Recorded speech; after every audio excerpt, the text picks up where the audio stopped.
Hello everyone. सो इस video के अंदर आप डिस्कस करांगे previous year questions of meritorious lecture.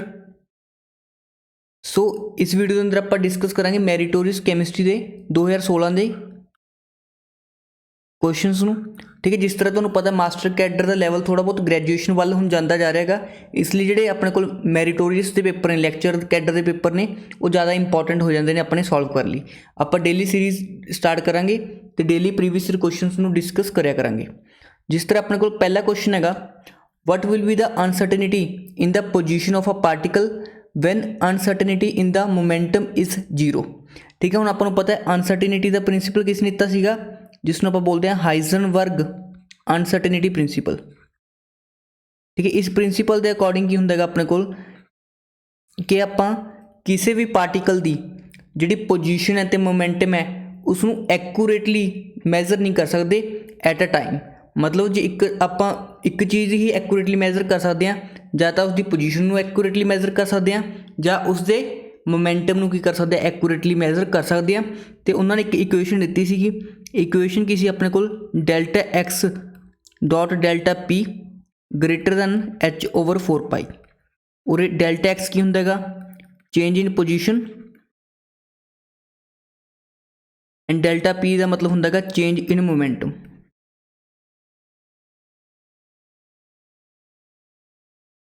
तो कई बार वो एच ओवर 4 पाई नूं एच कट ओवर 2 लिख देंगे ने। एच कट ओवर 2 का की मतलब हो गया, एच कट का मीनिंग होंदा है एच ओवर 2 पाई। सो एच कट ओवर 2 का की मतलब होंदा है एच ओवर 2 इंटू 2 पाई, मतलब एच ओवर 4 पाई। तो इस इक्वेशन को आप delta x into delta P greater than H cut over 2 भी लिख सकते हैं। तो ये भी सेम ही इक्वेशन है, बस आपने एच ओवर 2 पाई नूं एच कट की फॉर्म च रिप्रजेंट करता।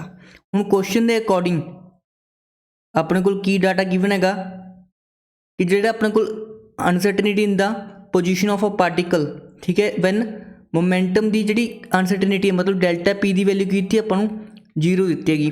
तो अपने को डेल्टा एक्स की आ जाएगा H cut over 2 into delta P. ठीक है, डेल्टा पी की वैल्यू जो अपन जीरो पुट की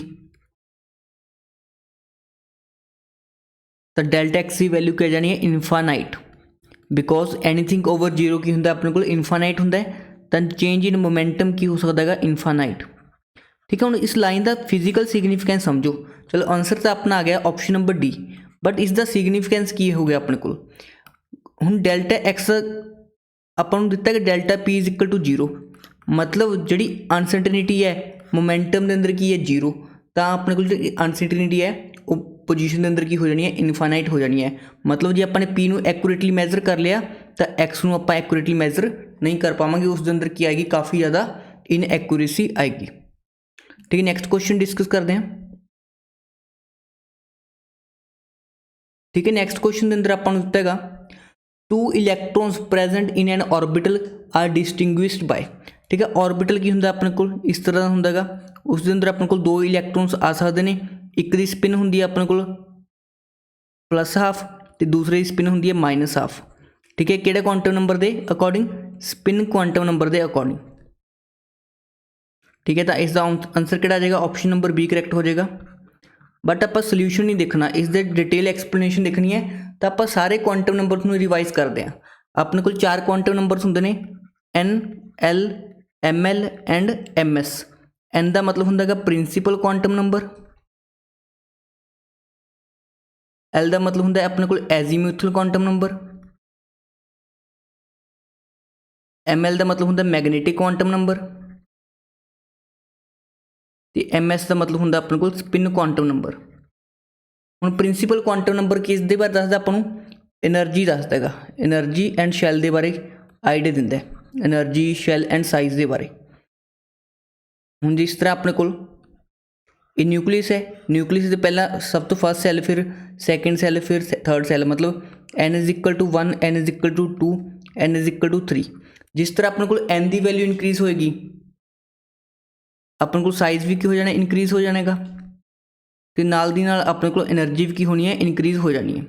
एनर्जी क्यों इनक्रीज होनी है, सपोज पहला पार्टिकल अपने को एन इज इक्वल टू 1 सीगा, हुण एन इज इक्वल टू 3 जाएगा।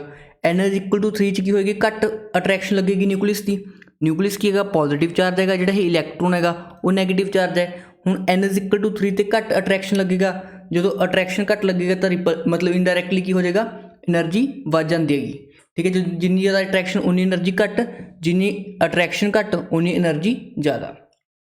ਦੂਸਰਾ ਕੁਆਂਟਮ ਨੰਬਰ ਹੁੰਦਾ ਆਪਣੇ ਕੋਲ L, ਠੀਕ ਹੈ। L ਦੇ ਕਿੰਨੀਆਂ ਵੈਲਿਊਜ਼ ਹੁੰਦੀਆਂ ਨੇ n-1 ਵੈਲਿਊਜ਼ ਹੁੰਦੀਆਂ ਨੇ। ਇਟ ਮੀਨਸ ਜੇ ਸਪੋਜ਼ ਆਪਣੇ ਕੋਲ n ਦੀ ਵੈਲਿਊ 4 ਹੈਗੀ ਤਾਂ L ਦੀ ਕਿਹੜੀ ਵੈਲਿਊਜ਼ ਪੋਸੀਬਲ ਨੇ 3 2 1 0, ਠੀਕ ਹੈ। 3 ਕਿਸ ਨੂੰ 0 ਕਿਸ ਨੂੰ ਰਿਪਰੈਜ਼ੈਂਟ ਕਰਦਾ ਹੈਗਾ S ਸਬ ਸ਼ੈਲ ਨੂੰ, ਤੇ 1 ਕਿਸ ਨੂੰ ਰਿਪਰੈਜ਼ੈਂਟ ਕਰਦਾ P ਸਬ ਸ਼ੈਲ ਨੂੰ, ਠੀਕ ਹੈ। 2 ਕਿਸ ਨੂੰ ਰਿਪਰੈਜ਼ੈਂਟ ਕਰਦਾ D ਸਬ ਸ਼ੈਲ ਨੂੰ, ਐਂਡ 3 ਕਿਸ ਨੂੰ ਰਿਪਰੈਜ਼ੈਂਟ ਕਰਦਾ F ਸਬ ਸ਼ੈਲ ਨੂੰ। ਸਪੋਜ਼ ਤੁਹਾਡੇ ਕੋਲ ਕੋਈ ਕੁਆਂਟਮ ਨੰਬਰ ਦਿੱਤਾ ਹੈਗਾ 4F, ਠੀਕ ਹੈ। ਤਾਂ ਇਸ 'ਚ n ਦੀ ਵੈਲਿਊ ਕਿੰਨੀ ਹੋ ਜਾਏਗੀ 4 ਤੇ L ਦੀ ਵੈਲਿਊ ਕਿੰਨੀ ਹੋ ਜਾਣੀ ਹੈ 3 ਹੋ ਜਾਣੀ, ਕਿਉਂਕਿ F ਲਈ L ਦੀ ਵੈਲਿਊ ਕਿੰਨੀ ਹੁੰਦੀ ਹੈ 3 ਹੁੰਦੀ ਹੈ। ਇਸ ਬੇਸ ਤੁਹਾਡਾ ਕੁਐਸਚਨ ਵੀ ਆਇਆ ਸੀਗਾ ਮਾਸਟਰ ਕੈਡਰ ਦੇ ਅੰਦਰ 2022 ਦੇ ਅੰਦਰ, ਠੀਕ ਹੈ। ਉਹ ਵੀ ਈਜ਼ੀ ਕੁਐਸਚਨ ਸੀਗਾ, ਠੀਕ ਹੈ। ML ਕੀ ਹੁੰਦਾ ਮੈਗਨੈਟਿਕ ਕੁਆਂਟਮ ਨੰਬਰ, ਜਿਸ ਦੀ ਵੈਲਿਊ ਕਿੱਥੇ ਤੋਂ ਕਿੱਥੇ ਤੱਕ ਲਾਈ ਕਰਦੀ ਹੈ -L2 + L, -L ਤੋਂ ਲੈ ਕੇ +L ਤੱਕ ਕੀ ਲਾਈ ਕਰਦੀ ਹੈ ਆਪਣੇ ਕੋਲ ML ਦੀ ਵੈਲਿਊ ਐਗਜ਼ਿਸਟ ਕਰਦੀਆਂ ਨੇ, ਠੀਕ ਹੈ। ਉਸ ਤੋਂ ਇਲਾਵਾ ਸਪਿਨ ਕੁਆਂਟਮ ਨੰਬਰ, ਜਿਹੜਾ ਸਪਿਨ ਕੁਆਂਟਮ ਨੰਬਰ ਹੁੰਦਾ ਇਸ ਦੀ ਦੋ ਹੀ ਵੈਲਿਊਜ਼ ਪੋਸੀਬਲ ਹੁੰਦੇ ਨੇ +½ ਐਂਡ -½ ਤੇ +½ ਤੇ -½ ਜਿਹੜੇ ਆਪਣੇ ਕੋਲ ਪਹਿਲੇ 3 ਕੁਆਂਟਮ ਨੰਬਰਸ ਨੇਗੇ ਇਹਨਾਂ ਨੂੰ ਆਪਾਂ ਬੋਲਦੇ ਹਾਂ ਮੈਥਮੈਟੀਕਲ ਕੁਆਂਟਮ ਨੰਬਰਸ। ਇਹਨਾਂ ਤਿੰਨ ਨੂੰ ਆਪਾਂ ਕੀ ਬੋਲਦੇ ਹਾਂਗੇ ਮੈਥਮੈਟੀਕਲ ਕੁਆਂਟਮ ਨੰਬਰਸ, ਬਿਕੋਜ਼ ਇਹ ਕਿਸ ਤੋਂ ਡਰਾਈਵ ਨੇਗੇ ਸ਼ੋਡਿੰਗਰ ਵੇਵ ਇਕੁਏਸ਼ਨ ਤੋਂ ਡਰਾਈਵ ਨੇਗੇ, ਠੀਕ ਹੈ। ਜਿਹੜੇ ਸ਼ੋਡਿੰਗਰ ਵੇਵ ਇਕੁਏਸ਼ਨ ਦੀ ਜਦੋਂ ਆਪਾਂ ਡਿਫਰੈਂਸ਼ੀਅਲ ਇਕੁਏਸ਼ਨ ਨੂੰ ਸੋਲਵ ਕਰਦੇ ਹਾਂ ਤਾਂ ਆਪਣੇ ਕੋਲ n l m l ਉਹ ਕੀ ਹੁੰਦੇ ਨੇ ਡਿਫਰੈਂਸ਼ੀਅਲ ਇਕੁਏਸ਼ਨ ਦੇ ਕੌਨਸਟੈਂਟਸ ਹੁੰਦੇ ਨੇਗੇ। ਇਸ ਕਰਕੇ ਇਹਨਾਂ ਨੂੰ ਆਪਾਂ ਬੋਲਦੇ mathematical quantum numbers because they are derived from Schrodinger wave equation. But ਜਿਹੜਾ ਸਪਿਨ ਕੁਆਂਟਮ ਨੰਬਰ ਹੈ ਇਹ ਥਿਓਰੈਟੀਕਲ ਕੁਆਂਟਮ ਨੰਬਰ ਹੈਗਾ। ਥਿਓਰੈਟੀਕਲ ਕੁਆਂਟਮ ਨੰਬਰ ਮਤਲਬ ਆਪਾਂ ਨੇ ਹੀ ਅਜ਼ਿਊਮ ਕੀਤੀ ਹੈਗੀ ਕਿ ਇੱਕ ਇਲੈਕਟ੍ਰੋਨ ਦੀ ਸਪਿਨ ਇੱਕ ਹੋਏਗੀ ਤੇ ਦੂਸਰੇ ਦੀ -½ ਹੋਏਗੀ, ਠੀਕ ਹੈ। ਜਿਹੜੇ ਪਹਿਲੇ 3 ਕੁਆਂਟਮ ਨੰਬਰ ਨੇ ਸ਼ੋਡਿੰਗਰ ਵੇਵ ਇਕੁਏਸ਼ਨ ਤੋਂ ਕੀ ਨੇ ਡਰਾਈਵ ਨੇ। ਤਾਂ ਇਸ ਦਾ ਕਰੈਕਟ ਆਂਸਰ ਜੀ ਆਪਣਾ ਆਪਸ਼ਨ ਨੰਬਰ B, ਤੇ ਆਪਾਂ ਨੇ ਬਾਕੀ ਸਾਰੇ ਕੁਆਂਟਮ ਨੰਬਰਸ ਨੂੰ ਕੀ ਕਰ ਲਿਆ ਰਿਵਾਈਜ਼ ਕਰ ਲਿਆ, ਠੀਕ ਹੈ। ਥਰਡ ਕੁਐਸਚਨ ਆਪਣੇ ਕੋਲ ਇਹ ਕੁਐਸਚਨ ਮਿਸਪ੍ਰਿੰਟ ਸੀਗਾ, ਠੀਕ ਹੈ। ਚਲੋ ਆਪਾਂ ਪੂਰਾ ਸੋਲਵ ਕਰਾਂਗੇ, ਦੱਸਾਂਗੇ ਕਿੱਥੇ ਗਲਤੀ ਸੀਗੀ, ਬਟ ਇਸ 'ਤੇ ਆਬਜੈਕਸ਼ਨ ਨਹੀਂ ਲੱਗੀ ਸੀ, ਕਿਸੇ ਨੇ ਨਹੀਂ ਲਗਾਈ ਹੋਣੀ। ਚਲੋ ਆਪਾਂ ਸੋਲਵ ਕਰਦੇ ਇਸ ਇਕੁਏਸ਼ਨ ਨੂੰ, ਠੀਕ ਹੈ। If wavelength of high energy transition of hydrogen atom is, ਠੀਕ ਹੈ 91.2 nanometre, the corresponding wavelength of the atoms will be, ਠੀਕ ਹੈ। ਔਰ ਹੀਲੀਅਮ ਐਟਮ ਦੀ ਪੁੱਛਣਾ ਸੀ corresponding wavelength of helium atom, ਠੀਕ ਹੈ। ਕੁਐਸਚਨ 'ਚ ਕਰੈਕਸ਼ਨ ਕਰ ਲਓ, ਔਰ ਹੀਲੀਅਮ ਐਟਮ ਲਿਖਣਾ ਸੀ ਉਸਨੇ corresponding wavelength of helium atom, ਠੀਕ ਹੈ ਹੀਲੀਅਮ ਦੀ। ਹੁਣ ਦੇਖੋ ਆਪਾਂ ਨੇ ਇੱਕ ਰਿਡਬਰਗ ਇਕੁਏਸ਼ਨ ਪੜ੍ਹੀ ਹੁੰਦੀ ਹੈ, ਰਿਡਬਰਗ ਇਕੁਏਸ਼ਨ ਦੇ ਅਕੋਰਡਿੰਗ ਆਪਣੇ ਕੋਲ ਜਿਹੜਾ ਫਾਰਮੂਲਾ ਹੁੰਦਾ ਹੈ ਉਹ ਕੀ ਹੁੰਦਾ ਹੈਗਾ 1/λ = R × Z² × 1/n1² - 1/n2²। ਔਰ n1 ਤੇ n2 ਕੀ ਹੁੰਦੇ ਨੇ ਟ੍ਰਾਂਜੀਸ਼ਨ ਸਟੇਟਸ ਹੁੰਦੇ ਨੇ, Z ਕੀ ਹੁੰਦਾ ਆਪਣੇ ਕੋਲ ਅਟੋਮਿਕ ਨੰਬਰ ਹੁੰਦਾ ਹੈਗਾ।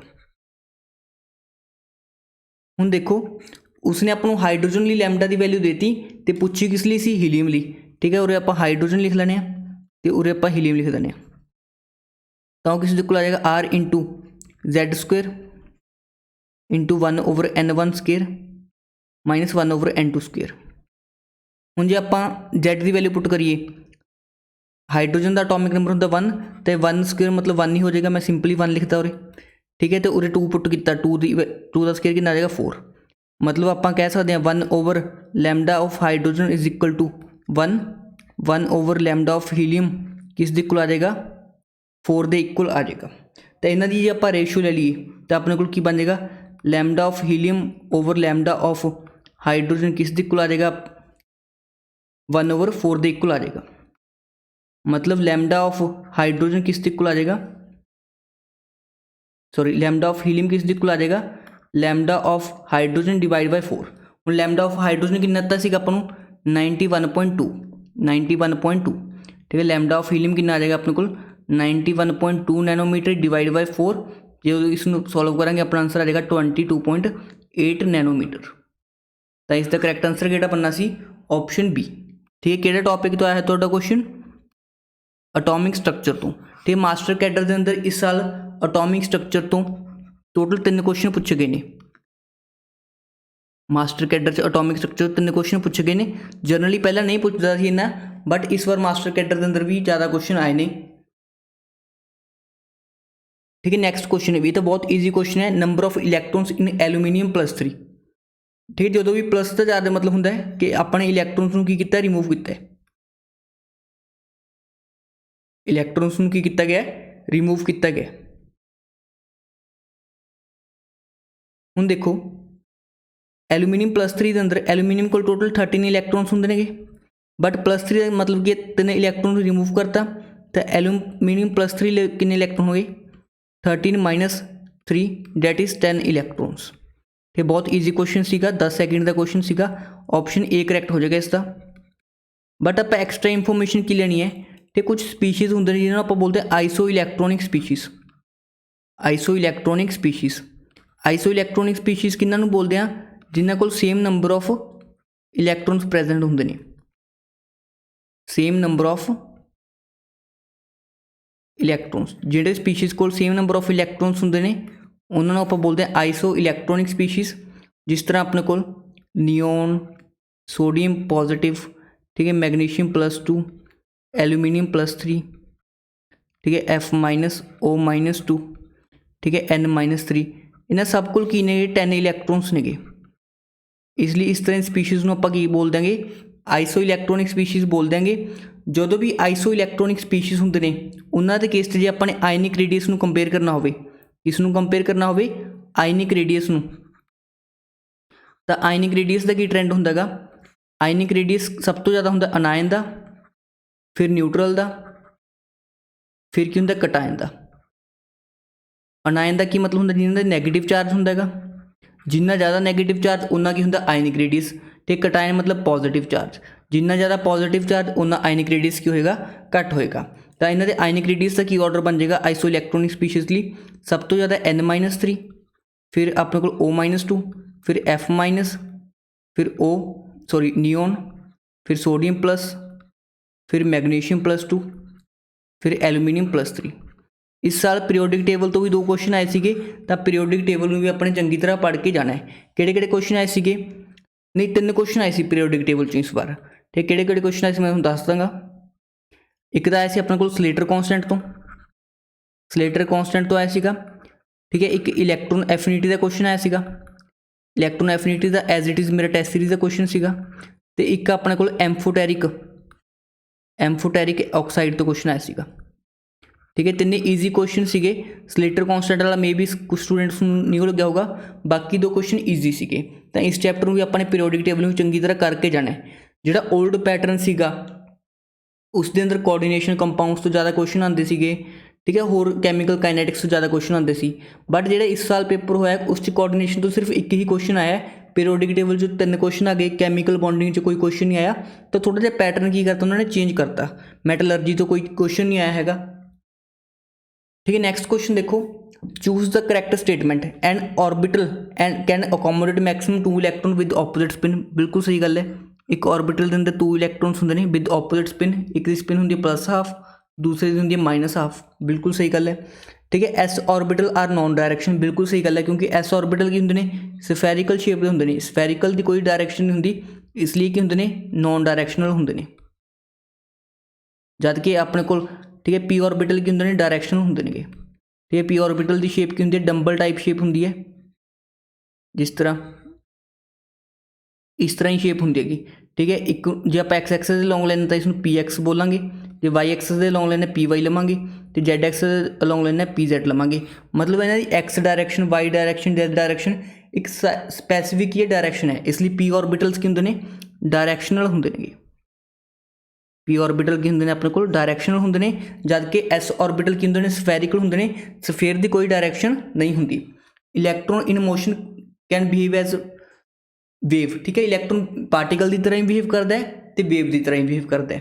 तो इन्होंने जी सारे स्टेटमेंट्स थे ट्रू ने, इसलिए इसका करैक्ट आंसर हो जाएगा ऑप्शन नंबर डी।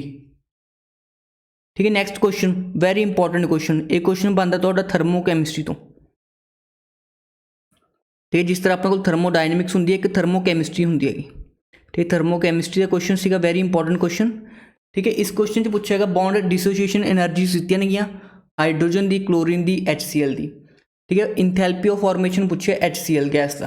हुण इंथैल्पी ऑफ फॉर्मेशन की हुंदी है अपने कोल? इंथैल्पी ऑफ फॉर्मेशन का की मतलब हुंदा हैगा, इंथैल्पी ऑफ फॉर्मेशन ਆਪਾਂ डिफाइन करते हैं हीट रिलीज्ड या हीट चेंज और enthalpy change when 1 mole of substance is formed, when 1 mole of substance is formed, मतलब सबसटांस का जो 1 मोल बनता है जोड़ा इंथैल्पी चेंज आता है उसनों आपां की बोल देंगे इंथैल्पी ऑफ फॉर्मेशन। मतलब जो हुण अपने को इक्वेशन लिखनी है तो HCl का 1 ही मोल फॉर्म होना चाहिए, मतलब प्रोडक्ट साइड HCl का कितना फॉर्म होना चाहिए, 1 मोल फॉर्म होना चाहिए। तो उसलिए आप रिएक्शन लिख देने half H2 gas plus half Cl2 gas. Clear है। हुण अपने इंथैल्पी चेंज कढ़ना है, जो भी अपने बॉन्ड एनर्जी की टर्म्स लिखना होंगे तो bond energy of reactants minus products करना होंगे। तो इसनों आप जो सॉल्व करिए तो की आएगा अपना आंसर, फिर वैल्यूज पुट कर देंगे। सब तो पहले bond energy of hydrogen, bond energy of hydrogen divide by 2 plus bond energy of Cl2 divide by 2 minus bond energy of HCl, मतलब रिएक्टेंट माइनस प्रोडक्ट किया अपने। जो वैल्यू में पुट करिए हाइड्रोजन की अपन वैल्यू दी 104/2 प्लस, ठीक है, Cl2 दी अपन 58/2 minus, ठीक है, 103। ठीक है, इसनों सॉल्व करांगे अपना करैक्ट आंसर आएगा, ठीक है। तुसीं इसनों सॉल्व कर लेना, इसका करैक्ट आंसर बन जाएगा -22 किलो कैलोरी। ठीक है, इसका आंसर की आ जाएगा -22 किलो कैलोरी। तुसीं खुद सॉल्व कर सकते हो इस इक्वेशन को, ये अपना आंसर आ जाएगा किलो कैलोरी के अंदर। आई होप ये वाला क्वेश्चन भी तुहानूं क्लीयर हो गया होना। नैक्सट क्वेश्चन अपने को among the following state function is, ठीक है। अपने को 2 तरह के फंक्शन होंगे ने, एक नूं आपां बोलते हैं स्टेट फंक्शन तो दूसरे होंगे ने पाथ फंक्शन। एक होंगे ने अपने को स्टेट फंक्शन तो दूसरे होंगे ने अपने को पाथ फंक्शन। स्टेट फंक्शन का की मतलब होंगे जिहड़े डिपेंड करते हैं only on initial and final position. ठीक है, जिहड़े स्टेट फंक्शन होंगे ने depend only on initial and final position, not on path followed, not on path followed, मतलब किस पाथ के थ्रू जा रहे उस पर फॉलो डिपेंड नहीं करते, जस्ट डिपेंड करते हैं इनिशियल एंड फाइनल पोजीशन पे। जिहड़े पाथ फंक्शन होंगे ने ये डिपेंड करते हैं पाथ फॉलोड पे कि किहड़ा पाथ तुसीं फॉलो किया है। अपने को थर्मोडायनमिक्स के अंदर सारे ही सारे स्टेट फंक्शन होंगे ने एक्सैप्ट हीट एंड वर्क।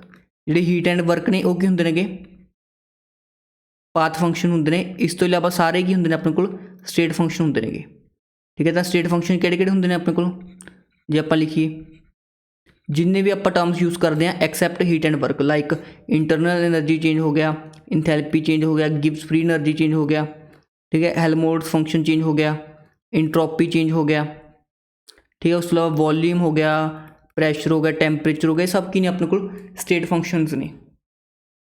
ठीक है, तो इसका करेक्ट आंसर बन जाएगा ऑप्शन नंबर सी। ठीक है, ऑप्शन सी की हो जाएगा इसका करेक्ट आंसर हो जाएगा। ठीक है, इस पूछा सी उन्होंने किहड़ा स्टेट फंक्शन है। ठीक है, बहुत ईजी क्वेश्चन सीगा ये। ठीक है, जिहड़े भी स्टेट फंक्शन होंगे ने वो किस नूं फॉलो करते हैं, यूलर इक्वेशन नूं फॉलो करते हैं। ठीक है, यूलर इक्वेशन जो मैं थोड़ा डिटेल बैच पढ़ाऊँगा थर्मोडायनमिक्स तो उदों दसूँगा यूलर इक्वेशन की होंगी है। चलो मैं बेसिक आइडिया देना, जो कोई सपोज अपने को फंक्शन है, कोई वेरीएबल है अपने को, वो फंक्शन है एक्स एंड वाई का। ठीक है, कोई अपने को जैड फंक्शन है, जैड फंक्शन अपने को एक्स एंड वाई का। तो जो आप पार्शियल डिफरेंशिएशन लेने जैड की with respect to X at constant Y, then इसकी डिफरेंशिएशन करते हैं with respect to Y at constant X. ये जो इक्वल आ जाए partial differentiation of Z with respect to Y at constant X and with respect to Y at constant with respect to X at constant Y. जो ये दोनों equations equal आ जाती ने तो उसनों आप बोलते यूलर इक्वेशन। जिहड़े भी स्टेट फंक्शन होंगे ने वो यूलर इक्वेशन की करते हैं फॉलो करते हैं। ठीक है ना, ये डिटेल से आप पढ़ांगे। ठीक है, जो थर्मोडायनमिक्स आप लैक्चर डिस्कस करांगे। ठीक है, next very important question, when a gas at high pressure expand into region of low pressure its temperature. ठीक है, इसनों आपां बोलते हैं जूल थॉमसन लॉ। ठीक है, Joule Thomson experiment. Master cadre का सिलेबस नहीं हैगा, बट लैक्चर कैडर के सिलेबस च हैगा। तो लैक्चर कैडर से घट्टो घट्ट 2 बार क्वेश्चन पूछा जा चुका है जूल थॉमसन एक्सपैरीमेंट से। तो जूल थॉमसन एक्सपैरीमेंट च अपने को एक टर्म डिफाइन कर देना आप इनवर्जन टैंपरेचर, TI डिफाइन कर देना इनवर्जन टैंपरेचर। ठीक है, इनवर्जन टैंपरेचर की वैल्यू होंगी अपने को 2A/RB। जे अपने को किसी गैस का इनवर्जन टैंपरेचर घट हैगा नॉर्मल टैंपरेचर नूं, तो उस केस की होंगी अपने को हीटिंग होंगी हैगी। जे इनवर्जन टैंपरेचर हाई हैगा तो उस केस की होंगी अपने को कूलिंग होंगी हैगी। मतलब इस केस च जो गैस एक्सपैंड करती है हाई प्रैशर तो लो प्रैशर च कूलिंग भी हो सकती है तो हीटिंग भी हो सकती है। मतलब टैंपरेचर इनक्रीज भी कर सकता है तो डिक्रीज भी कर सकता है। तो इसका आंसर किहड़ा करैक्ट होएगा? Option number C। देखो हुण अपने कोल किहड़ी गैसेस अपने कोल हीटिंग शो करदे ने ते किहड़ियां कूलिंग शो करदे ने। जिहड़ी हीटिंग गैस शो करदे ने वो सिर्फ 2 ही ने, हाइड्रोजन ते हीलियम। ठीक है, हाइड्रोजन ते हीलियम की करदे ने अपने कोल हीटिंग शो करदे ने। जिहड़ा अपने कोल हाइड्रोजन हुंदा है उसका इनवर्जन टैंपरेचर हुंदा है, नोट कर लो, -42 डिग्री सैल्सीयस। तो जिहड़े हीलियम हुंदी है उसका इनवर्जन टैंपरेचर हुंदा अपने कोल -242 डिग्री सैल्सीयस। इन्हां दे इनवर्जन टैंपरेचर काफ़ी घट होंदे ने, इसलिए ये 2 गैसेस की करदे ने हीटिंग शो करदे ने। ठीक है, इन्हां दोनों गैसां तो इलावा जिन्नियां भी गैसेस ने वो सारी की शो करदे ने, कूलिंग शो करदे ने, एक्सैप्ट हाइड्रोजन एंड हीलियम। ठीक है, कूलिंग शो करदे ने इन जूल थॉमसन एक्सपैरीमेंट। ठीक है, नैक्सट क्वेश्चन है, for a chemical reaction to be spontaneous at all temperature. ठीक है, किहड़ी कंडीशन है? टैंपरेचर ऑल टैंपरेचर ते किहड़ी कंडीशन बनेगी अपने कोल? हुण आपां नूं पता डेल्टा G की हुंदा हैगा, delta H minus T delta S। तो डेल्टा G हमेशा की होना चाहिए हैगा? नैगेटिव होना चाहिए हैगा। ठीक, लैस दैन 0 होना चाहिए हैगा। डेल्टा G भी नैगेटिव होवे तो डेल्टा S भी की होना चाहिए, H भी की होना चाहिए, नैगेटिव होना चाहिए। डेल्टा H भी नैगेटिव होवे तो डेल्टा S की होना चाहिए, पॉजिटिव होना चाहिए हैगा। देखो क्वेश्चन के अंदर किहड़ी कंडीशन बन रही हैगी। ठीक है, delta G and delta H must भी पॉजिटिव, बिल्कुल गलत है। ठीक है, ऑप्शन नंबर D बन रही है। ठीक है, ऑप्शन नंबर D की लिखा अपने को delta G and delta H must भी नैगेटिव। ठीक है, इस टाइप का क्वेश्चन तुहाडे इस साल मास्टर कैडर के अंदर आया, बट वो heat of enthalpy of solution तो आ गया, वो बहुत वधिया क्वेश्चन सीगा। ठीक है, उस काफ़ी स्टूडेंट्स नूं कन्फ्यूजन होया सी। ठीक है, नैक्सट क्वेश्चन है अपने को, ये भी बहुत इंपॉर्टेंट क्वेश्चन है। फॉर अ रिएक्शन, ठीक है, the difference in heat of reaction at constant pressure and constant volume at 25 degree Celsius. Very important question. हुण देखो जिहड़ा हीट हुंदा है एट कॉन्स्टेंट प्रैशर उसदे इंथैल्पी चेंज दे इक्वल हुंदा, डेल्टा H दे इक्वल हुंदा हैगा। जिहड़ा हीट एक्सचेंज हुंदा कॉन्स्टेंट वॉल्यूम ते उसदी इंटरनल एनर्जी दे इक्वल हुंदा हैगा। ठीक, किस तरह हुंदे नेगे ये आपां डिटेल थ्योरी सैशन ही पढ़ पावांगे। हुण देखो अपने कोल डेल्टा H का की फॉर्मूला हुंदा है, delta H is equal to delta U plus delta PV। Delta H is equal to delta U। ठीक है, डेल्टा PV नूं की लिख सकते हैं, PV की होंदी अपने कोल NRT, तो इसमें आप लिख सकते हैं प्लस डेल्टा NRT। हुण N ते T का कॉन्स्टेंट ने, सॉरी R ते T का कॉन्स्टेंट ने, तो डेल्टा H की बन जाएगा delta U plus delta NG/RT। ठीक है, तो क्वेश्चन से पूछा कि अपने को डिफरेंस पूछा heat of reaction at constant pressure and constant volume. मतलब delta H minus delta U का वैल्यू पूछेगा, किस दे इक्वल हो जाएगा? डेल्टा NG/RT दे इक्वल हो जाएगा। हुण डेल्टा NG की हुंदा अपने को, डेल्टा NG की हुंदा बई number of gaseous moles of products minus reactants. अपन सिर्फ गैसियस मोल्स कंसीडर करने होंगे, जिहड़े सॉलिड से लिक्विड वाले होंगे वो कंसीडर नहीं करने होंगे। जिस तरह लिक्विड है ये कंसीडर नहीं करांगे। ठीक है, और ये लिक्विड है ये भी कंसीडर नहीं करांगे। हुण प्रोडक्ट्स कितने ने 12 ने, तो रिएक्टेंट्स कितने ने 15 ने। ठीक है, 12 माइनस 15 -3। ठीक है जी, आप वैल्यूज पुट करिए तो अपने को की आंसर आएगा। ठीक है, -3 इंटू R की वैल्यू कितनी है 8.314 जूल के अंदर आएगी। टैंपरेचर ठीक है 25 डिग्री सैल्सीयस इतना है। 25 डिग्री सैल्सीयस का की मतलब होंगे 25 + 273 कैलविन, डैट इज़ 298 कैलविन। तो उरे अपने वैल्यू पुट की 298 कैलविन। ठीक है, इसमें सॉल्व कर लियो तो आंसर जूल च आ जाएगा। इसमें 1000 नाल डिवाइड कर देंगे जो आप वो आंसर आ जाएगा अपना किलो जूल के अंदर। ठीक है, एक बार मैं चैक करते हैं इसका की करैक्ट आंसर है। आई थिंक इसका ऑप्शन नंबर ए आएगा, ठीक है ना, ऑप्शन नंबर ए, ठीक है। तुसीं कैलकुलेट कर सकते हो इस क्वेश्चन नूं, ठीक है। कॉन्सैप्ट मैं तुहानूं एक्सप्लेन करता, ठीक है। बेसिकली इस इंथैल्पी का यूज़ होया, ठीक है, फर्स्ट लॉ का यूज़ होया, सैकेंड लॉ का यूज़ होया, ठीक है। Next question, at a certain temperature equilibrium constant K C तक 16 फॉर द रिएक्शन, ठीक है, this if we take 1 mole, ठीक है, हर एक का 1 मोल लिया एट 1 लीटर वॉल्यूम, ठीक है, the equal equilibrium concentration of NO, ठीक है, NO का इक्विलिब्रियम कंसनट्रेशन पूछे। हुण आपां नूं देखो रिएक्शन की गिवन है, SO2 gas plus NO2 gas gives SO3 gas plus NO gas. हुण आपां जे गल करिए at T is equal to 0, मतलब जो रिएक्शन स्टार्ट नहीं हुई, हर एक गैस का की अपने कोल 1 मोल है क्वेश्चन के according, at T is equal to 0, इसका भी 1 मोल दिता है, इसका भी 1 मोल दिता है, इसका भी 1 मोल दिता है, इसका 1 मोल दिता है। हुण आफ्टर टाइम T, ठीक है, मतलब at T is equal to T equilibrium, reactant से मोल की होंगे ने घट होंगे ने, सपोज 1 ना घट होया, X ना घट होया, इसका भी X ना घट होया, तो प्रोडक्ट्स के मोल की होंगे ने इनक्रीज होंगे ने, तो 1 प्लस X और 1 प्लस X। हुण अपने को KC का की एक्सप्रैशन बन जाएगा इस रिएक्शन लिए, SO3 into NO over SO2 into NO2। जो आप KC में सॉल्व करेंगे तो अपने को कितना आएगा, ठीक है, 1 प्लस एक्स स्क्वेयर, ठीक है, क्योंकि 1 plus x into 1 plus x है, नीचे क्या आ जाएगा 1 minus x into 1 minus x, तो KC की कितनी वैल्यू आ जाएगी 1 plus x square over 1 minus x square, ठीक है, इज इक्वल टू कितना आ जाएगा, KC की वैल्यू थी अपन 16, ठीक है। आप दो ही तरफ स्केयर रूट कर देने तो अपने को की बन जाएगा 1 plus X over 1 minus X is equal to 4, ठीक है।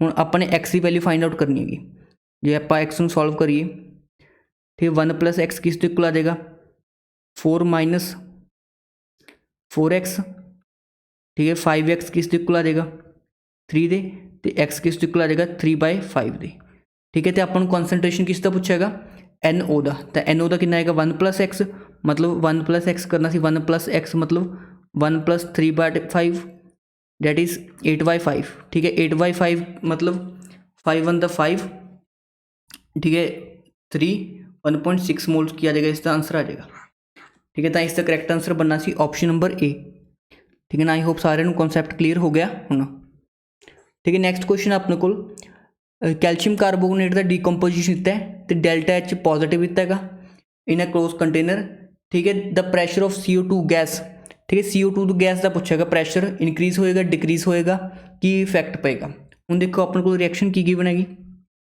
CaCO3 solid gives CO solid plus CO2 gas. हुण जे रिएक्शन फॉरवर्ड डायरैक्शन चाहिए, रिएक्शन फॉरवर्ड डायरैक्शन चाहिए तो CO2 के मोल्स की होंगे इंक्रीज होंगे, तो प्रेशर भी इंक्रीज हो जाएगा, मतलब जो रिएक्शन फॉरवर्ड डायरैक्शन चाहिए तो CO2 का प्रेशर की हो जाएगा इंक्रीज हो जाएगा।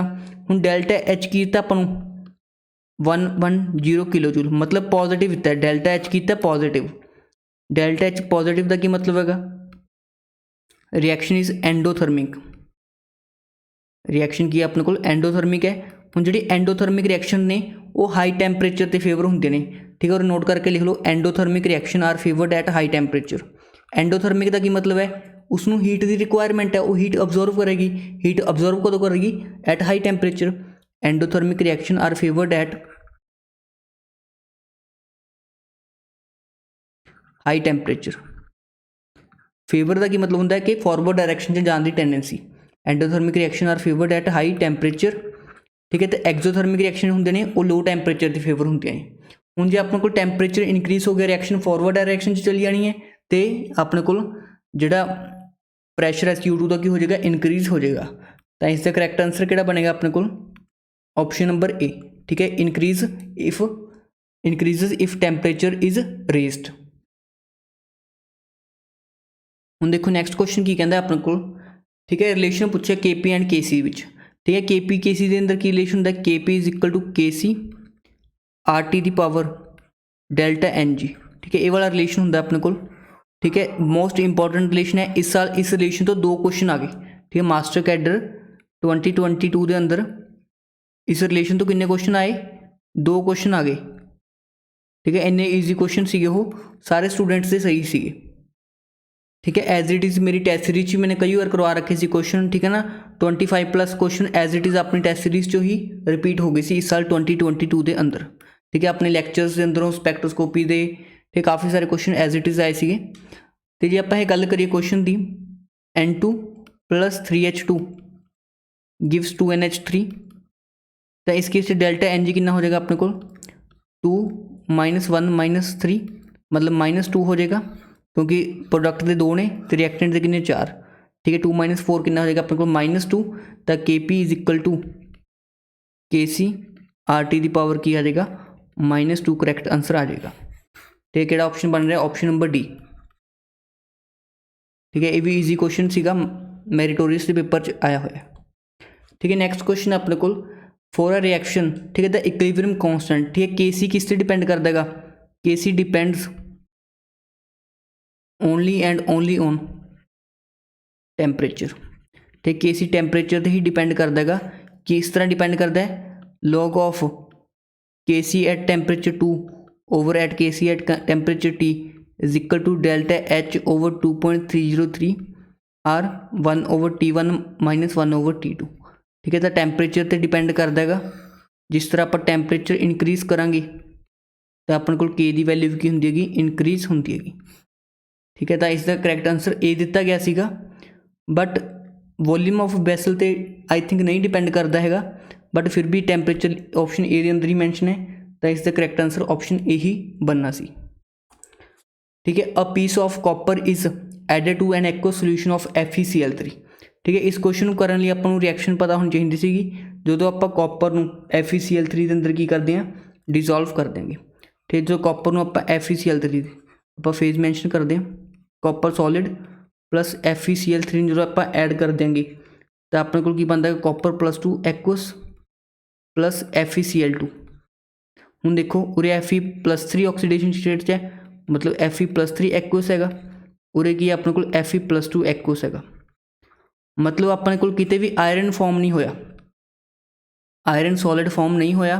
आयरन सॉलिड फॉर्म नहीं होया इट मीनस आयरन का कोई भी प्रेसिपिटेट आपको नहीं मिलेगा। ये पहला ऑप्शन की है, iron will B precipitate from the solution. जब आयरन फॉर्म ही नहीं होया तो प्रेसिपिटेट कितों होएगा? तो ये वाला क्वेश्चन की ये वाला ऑप्शन गलत हो जाएगा।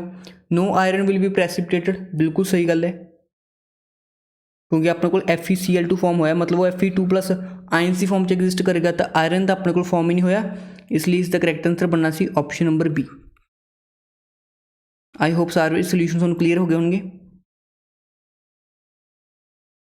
ठीक है। उस तो बाद Kohlrausch law is related at, ठीक, कोहलराश लॉ यूज किया जाता है। ठीक है। मोलर कंडक्टेंस को कैलकुलेट कर ली, इक्विवेलेंट कंडक्टेंस कैलकुलेट कर ली, बट एट इनफाइनाइट डायल्यूशन। ठीक है। जो लॉ वैलिड होंगे Kohlrausch rule, it is valid at infinite dilution. ठीक है। इनफाइनाइट डायल्यूशन रिलेटेड होंगे, तो इस नाल आपां कैलकुलेट कर सकते हैं molar conductance, equivalent conductance, but दोहे ऑप्शन इतने ने जां तां दोहे ऑप्शन करैक्ट होंगे, बट एक क्वेश्चन बोनस गया सीगा बिकॉज इन्होंने कोई भी एक करैक्ट आंसर नहीं बन रहा है। ठीक है ना, ना ही इस इनफाइनाइट डायल्यूशन मैंशन हैगी, तो यह क्वेश्चन बोनस गया सीगा। ठीक है। Next, ionic strength of a solution containing 0.1 molal KCl and 0.2 molal K2SO4। ठीक है। ये क्वेश्चन देखो इंपॉर्टेंट है। आयनिक स्ट्रेंथ का जो फॉर्मूला होंगे अपने को वो होंगे अपने को हाफ समीशन MiZi²। और M की होंगी है मोलैलिटी, तो Z की होंगे अपने को चार्ज ऑन आयंस। जिस तरह आप गल करिए KCl की, सब तो पहला KCl किस तरह डिस्ट्रीब्यूट होएगा K+ + Cl-, जी KCl थे 0.1 मोलर है, तो यह भी 0.1 मोलर होएगा, तो ये भी की होएगा 0.1 मोलर होएगा। इससे चार्ज कितने +1, इससे चार्ज कितने -1। जब आप Z की वैल्यू कैलकुलेट करिए, आयनिक स्ट्रेंथ कैलकुलेट करिए KCl तो अपने को कितना आ जाएगा हाफ। ठीक है। इंटू M कितना अपने पहला K पॉजिटिवली कैलकुलेट कर दें, K पॉजिटिवली मोलैलिटी कितनी 0.1, तो चार्ज कितने अपने को +1² प्लस हम आप अनायन लिए कैलकुलेट करते हैं हाफ। ठीक है। Cl- लिए कैलकुलेट कर देंगे इंटू, ठीक है, मोलैलिटी इसकी भी 0.1 है, तो चार्ज कितने -1² ਤਾਂ ਕਿੰਨਾ ਬਣ ਜਾਏਗਾ ਆਪਣੇ ਕੋਲ 0.1 डिवाइड बाई 2 प्लस 0.1 बाई 2 मतलब 0.1 ही आ जाएगा। ठीक है, KCL की कितनी आ गई 0.1। हूँ आपने कैलकुलेट करनी K2SO4 की। K2SO4 किस तरह डिसोशीएट होंगे 2K प्लस SO4 2 माइनस। तो हूँ अपने को मोलैलिटी इसकी कितनी थी 0.2, तो इसकी कितनी हो जाएगी 2.2 इंटू 0.2 मतलब 0.4, तो SO4 की कितनी हो जाएगी 0.2। तो हूँ देखो अपने को आयनिक स्ट्रेंथ जो आप कैलकुलेट करिए K2SO4 का, पहले आप कटते हैं K पॉजिटिवली हाफ इंटू, ठीक है, मोलैलिटी की नीति 0.4 इंटू, ठीक, K पॉजिटिव चार्ज कितने +1 द स्क्वेयर प्लस हूँ आप अनायनली कटते हैं SO4 2 माइनसली हाफ इंटू मोलैलिटी 0.2 इंटू, ठीक है, चार्ज कितने -2 द स्क्वेयर, तो कितना बन जाएगा 0.4 डिवाइड बाई 2 प्लस ये बन जाएगा 4 इंटू 2 0.8 बाई 2 मतलब कितना बनेगा 0.6। ठीक है, तो टोटल कितनी बन जाएगी अपने को आयनिक स्ट्रेंथ 0.1 प्लस 0.6 डेट इज 0.7। ठीक है, इस तरह आप आयनिक स्ट्रेंथ ਨੂੰ कैलकुलेट कर सकते ਸੀ। ठीक है, ये तो होंगे एग्जैक्ट मैथड, इसकी शॉर्ट ट्रिक्स भी होंगे ने। शॉर्ट ट्रिक्स आप फुल जो अपने लैक्चर्स होंगे उसके अंदर दसांगे कि इस तरह के क्वेश्चन आप with in fraction of seconds किस तरह कर सकते हैं, बट उसको समझाने लिए पहले मैंने पूरा कॉन्सैप्ट समझाना पएगा, फिर आप शॉर्ट ट्रिक यूज़ कर सकेंगे। ठीक है, नेक्स्ट क्वेश्चन है saturated solution of KNO3 is use to make salt bridge. ठीक है, सॉल्ट ब्रिज की होंगे, ठीक है, इस तरह जो अपने को गलवैनिक सैल की स्टडी कर देंगे तो एक होंगे अपने को एनोड हाफ सैल जिसते कि होंगी अपने को ऑक्सीडेशन, तो दूसरा होंगे अपने को कैथोड हाफ सैल की होंगी अपने को रिडक्शन। ठीक है, इंटरनली सर्किट कौन पूरा करता है अपने को सॉल्ट ब्रिज। ठीक है, सॉल्ट ब्रिज क्यों बोलते हैं क्योंकि दो, ठीक है, कंटेनर्स को आपस जॉइन कर इसलिए ब्रिज बोलते हैं, क्योंकि इसके अंदर सॉल्ट भरया जाता है इसलिए इसको आप बोल दें सॉल्ट ब्रिज। ठीक है, सॉल्ट ब्रिज च आप भरते होंगे कोई भी इलैक्ट्रोलाइट लाइक KCl KNO3 इन अगर पेस्ट। ठीक है, अगर पेस्ट के अंदर की करते होंगे KCl या KNO3 भरते होंगे। हूँ KCl या KNO3 क्यों भर देंगे क्योंकि इन्हों की आयनिक मोबिलिटी की होंगी सेम होंगी है, जोड़ा KCl तो KNO3 होंगे इन्हों की आयनिक मोबिलिटी की होंगी सेम होंगी है। KCl एंड KNO3 यूज़ किए जाते हैं क्योंकि इन्हों की आयनिक मोबिलिटी की होंगी सेम होंगी है, आयनिक मोबिलिटी की होंगी सेम होंगी है। हूँ आयनिक मोबिलिटी तो आप मतलब समझ सकते हैं स्पीड या आप कह सकते हैं वेलोसिटी, तो इसका करैक्ट आंसर कि बन जाएगा ऑप्शन नंबर डी। ठीक है, ऑप्शन नंबर डी करैक्ट हो जाएगा। बट हूँ नया क्वेश्चन किस तरह फ्रेम किया जा सकता है। ठीक है, और वेलोसिटी टर्म देता बट वेलोसिटी एक्चुअल टर्म नहीं डिफाइन करते आप इलैक्ट्रोकैमिस्ट्री जो एग्जैक्ट टर्म होंगे डैट इज आयनिक मोबिलिटी होंगे। ठीक है ना, आयनिक मोबिलिटी की होंगे करैक्ट टर्म होंगे, velocity is not a correct term. ठीक है, आयनिक मोबिलिटी की होंगी है, ठीक है, आयनिक मोबिलिटी का की फॉर्मूला होंगे, ठीक है, वेलोसिटी ओवर पोटेंशियल ग्रेडियंट, ठीक है, पोटेंशियल ग्रेडियंट का की मतलब होंगे, ठीक है, पोटेंशियल पर यूनिट लेंथ। ठीक है ना, इसका की मतलब होंगे पोटेंशियल ग्रेडियंट का पोटेंशियल पर यूनिट लेंथ। ठीक है ना, तो ये आयनिक मोबिलिटी का फॉर्मूला होंगे। वेलोसिटी एक्यूरेट टर्म नहीं सी बट मोस्ट एक्यूरेट आंसर इसका ऑप्शन नंबर सी ही बनेगा क्योंकि वेलोसिटी की होंगी K पॉजिटिव तो NO3 नैगेटिव की सेम होंगी है। ठीक है, नैक्सट क्वेश्चन अपने को इलैक्ट्रोकैमिस्ट्री तो ही है, अपने को डाटा दिता है, ठीक, कॉपर +2 एक्वस 2 इलैक्ट्रॉन एक्सैप्ट करके कॉपर के अंदर कन्वर्ट हो रहा है, इसलिए E0 सैल का वैल्यू दिता अपने को 0.35। ठीक है, तो अपने को Zn+2 एक्वस +2 इलैक्ट्रॉन एक्सैप्ट करके जिंक के अंदर कन्वर्ट हो रहा है, इस केस E0 सैल का डाटा दिता अपन -0.763।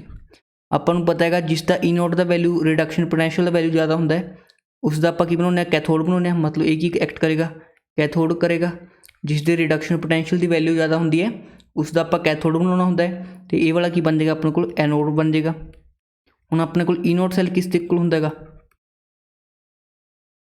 E0 of cathode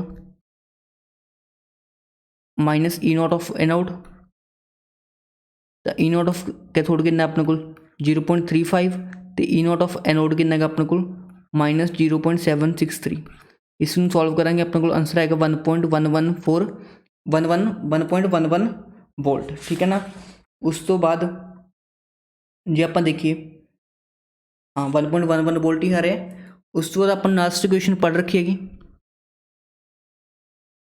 last equation के अकॉर्डिंग की होंगे ई सैल किस दे कोल होंदा हैगा E naught cell -0.0591 log of concentration of products over concentration of reactants.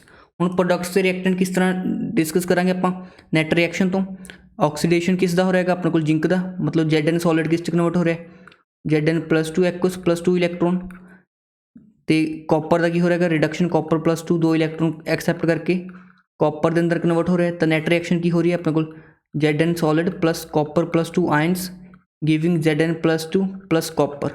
ठीक है ना। कॉपर तो आप जिंक नूं कंसीडर नहीं करते क्योंकि सॉलिड्स नूं आपां कदे भी ठीक है KC दी एक्सप्रैशन च इनकलूड नहीं करते होंगे। तो अपने को प्रोडक्ट्स की आएंगे मतलब लॉग ऑफ आप लिख सकते हैं concentration of ZN+2 over copper +2। ठीक है ना। जी आप पुट करिए ई सैल किस दिक्कत आ जाएगा ई नॉट सैल -0.0591 ओवर एन मतलब 2 इलैक्ट्रॉन जो कैंसल आउट हो रहे हैं इन्होंने आप की बोलते हैं एन लॉग ऑफ थे प्रोडक्ट्स मतलब ZN+2 ओवर रिएक्टेंट्स मतलब कॉपर +2। हुण देखो अपने को जी इसकी कॉन्सनट्रेशन भी सेम थे 1.0 इसकी 1.0 मतलब log 1/1 मतलब log 1 बन जाएगा। log 1 कितना हो जाना सी 0 मतलब ये वाला फैक्टर 0 हो जाएगा। तो ये वाला फैक्टर भी हो जाएगा 0 हो जाएगा मतलब इस केस ई सैल किस दिक्कत आ जाएगा ई नॉट सैल दी इक्वल आ जाएगा। ठीक है ई सैल किस दिक्कत आ जाएगा ई नॉट सैल दी इक्वल आ जाएगा। तो ई सैल कितना है अपने को आ जाएगा 1.11 वोल्ट। ठीक है ई सैल कितना आ जाएगा 1.11 वोल्ट। जो तो ई सैल की होंगे अपने को पॉजिटिव होंगे ई सैल की होंगे पॉजिटिव होंगे रिएक्शन की होंगी स्पॉन्टेनियस होंगी रिएक्शन इज स्पॉन्टेनियस। जो तो ई सैल पॉजिटिव होंगे तो रिएक्शन की होंगी स्पॉन्टेनियस। इसमें डिटेल से एक्सप्लेन करदा E cell is positive then reaction is spontaneous then reaction is spontaneous. ठीक है इसमें आप इस तरह भी समझ सकते हैं। ठीक है डेल्टा जी का की फॉर्मूला होंगे -NF ई सैल। जो ई सैल की है पॉजिटिव है तो डेल्टा जी की आ जाएगा नैगेटिव आ जाएगा क्योंकि इस फॉर्मूले की है नैगेटिव होंगे। ठीक है तो डेल्टा जी नैगेटिव है तो रिएक्शन की होंगी स्पॉन्टेनियस रिएक्शन इज स्पॉन्टेनियस। ठीक है ना। इस क्वेश्चन को ईजी सीगा क्योंकि कंसनट्रेशन सेम सी मैंने तो स्टार्टिंग पता चल गया सीगा कि ई सैल ई नॉट सैल देख लो ऐसी बट मैं डिटेल से एक्सप्लेन करना चाहता था इसलिए मैंने पूरा तुहानू करके दिखाया है। ठीक है डेल्टा जी नेगेटिव मतलब रिएक्शन की हो जाएगी स्पॉन्टेनियस हो जाएगी। ठीक है तो ऑप्शन ए करेक्ट हो जाएगा इसका। ठीक है वैसे क्वेश्चन हार्डली ठीक है 1 मिनट का सीगा बट मैं डिटेल से एक्सप्लेन कर रहा सी इसलिए तुहानू दसता। ठीक है उस तो इलावा delta G is equal to -NF E not NF E cell. ठीक है इस दे बेसिक क्वेश्चन आ रखे डायरैक्ट ये वाला रिलेशन पुछ लिया सी तो इसनू भी तुसीं ध्यान रखना है। ठीक है बाकी नैक्सट क्वेश्चन आप अगले लैक्चर से डिस्कस करांगे। आई होप सबनों सारे क्वेश्चन क्लीयर हो गए होंगे। ठीक है बहुत जल्द अपना नया बैच स्टार्ट होने जा रहा है मास्टर कैडर कैमिस्ट्री लिए। कि मास्टर कैडर कैमिस्ट्री बहुत जल्द बैच स्टार्ट होने जा रहा है अपना कंप्लीट बैच जिस दिन तो कंप्लीट सिलेबस करवाया जाएगा चाहे वो 11-12 के टॉपिक हो चाहे तो ग्रैजुएशन के टॉपिक हो सारे इनकलूड करके ही सूँ कंप्लीट पैकेज मिलेगा तो एट मोस्ट अफोर्डेबल प्राइस। ठीक मोस्ट अफोर्डेबल प्राइस से मिलेगा बाकी इंस्टीट्यूट के कंपैरिजन कंप्लीट सिलेबस मिलेगा तो टैस्ट सीरीज नाल मिलेगी। टैस्ट सीरीज थोड़े 35 टैस्ट राउंड होंगे तो हर एक टैस्ट का वीडियो सोल्यूशन मिलेगा। ठीक बैच की अनाउंसमेंट जल्दी ही करांगे। ठीक है जिन्होंने टैलीग्राम ग्रुप नहीं ज्वाइन किया टैलीग्राम ग्रुप जरूर ज्वाइन करो उत्थे अपडेट्स तुहानू मिलते रहते हैं अपकमिंग वैकेंसीज रिगार्डिंग। ठीक कोई भी नोटिफिकेशन आंदा है असीं उत्थे शेयर कर देने होंगे तो टैलीग्राम ग्रुप में जरूर ज्वाइन करो। टैलीग्राम चैनल का लिंक है वो डिस्क्रिप्शन के अंदर मैंशन है। जे किसी ने कोई डाउट होंदा है या किसी ने कोई कोचिंग वगैरह लैनी है वो मेरे नाल कंटैक्ट भी कर सकते हैं। मेरा नंबर है 8437068169। आई होप तुहानू सारे क्वेश्चन क्लीयर हो गए होंगे। Thank you for watching this video.